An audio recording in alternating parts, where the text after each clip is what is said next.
Kwa hiyo nitumie nafasi hii kusema kwa ujasiri kwamba hata siku saba za uumbaji zinazotajwa katika kitabu kile cha Mwanzo, zile siku saba za uumbaji ambapo siku sita Mungu aliumba akamaliza kuumba, siku moja ya saba Mungu akapumzika, kwa kweli bila mashaka yoyote hazikuwa siku za masaa 24, bali ilikuwa ni kipindi kirefu cha miaka isiyopungua miaka 7,000 hivi.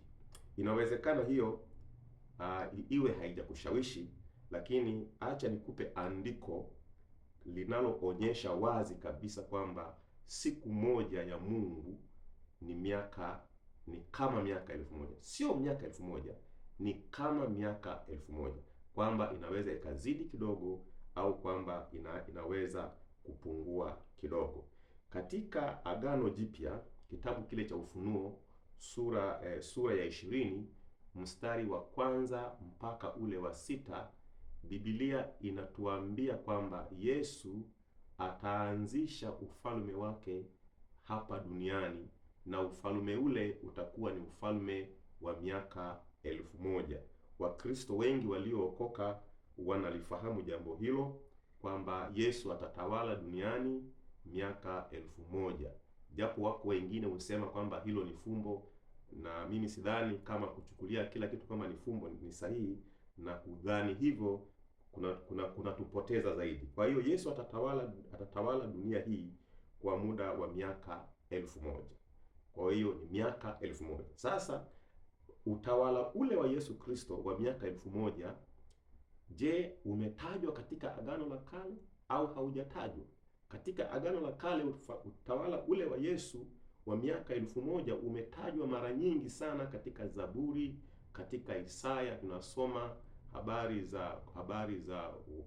za wanyama, kwamba simba na mbuzi watakaa pamoja, dubu na nyoka hawatadhuru, kwa sababu dunia itajawa na kumjua Mungu kama bahari ilivyojazwa na maji. Kwa hiyo kitakuwa ni kipindi, ni utawala wa amani sana ambao Yesu Kristo atauanzisha katika kipindi kinachokuja. Sasa uthibitisho ni kwamba ufalme ule wa miaka 1,000 unaozungumzwa katika Agano la Kale, ufalme ule wa miaka 1,000 linautaja kama ni siku moja. Ukisoma maandiko ndipo utakaposhangaa sana. Biblia inazungumza habari ya siku moja.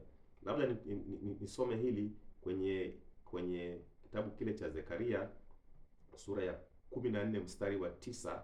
Biblia inasema hivi: naye Bwana atakuwa mfalme juu ya nchi yote.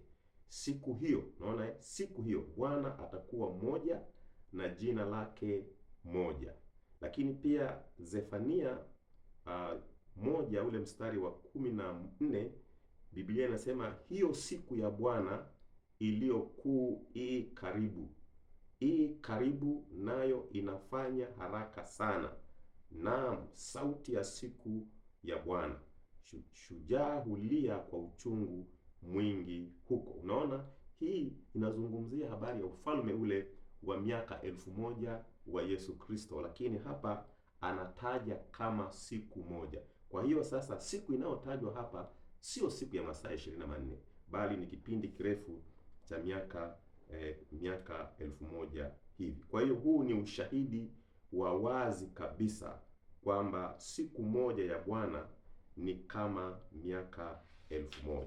Kwa hiyo katika fundisho langu la kalenda ya Mungu nitatumia sana Zaburi ya 90 mstari wa 4, jinsi ambavyo Zaburi hii inaweza kutafsiri maandiko mengine tutakayo yaona. Maana nimeamua kufundisha hili kwa sababu watu wengi hupata shida wanapotafsiri siku katika Biblia, jinsi zinavyotajwa.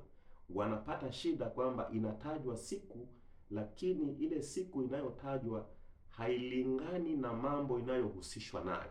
Kwa hiyo wengi huishia tu kusema kipindi kisichojulikana, kipindi kirefu, na hivyo na hivyo na hivyo, lakini kumbe Biblia imezungumza wazi jinsi ambavyo tunaweza kuzielewa siku zile. Na siku zile ambazo ziko katika Biblia ambazo zinatajwa kama siku moja, lakini mambo yanayoonekana mle ni mambo ambayo sio yanayofanyika ndani ya siku moja. Mara nyingi hata wale commentators wa Biblia, Bible commentaries, wale wanao comment maandiko, mara nyingi mistari ile wamekuwa wakiiruka kwa sababu wanashindwa kuelewa kwamba hii siku mbona kama mambo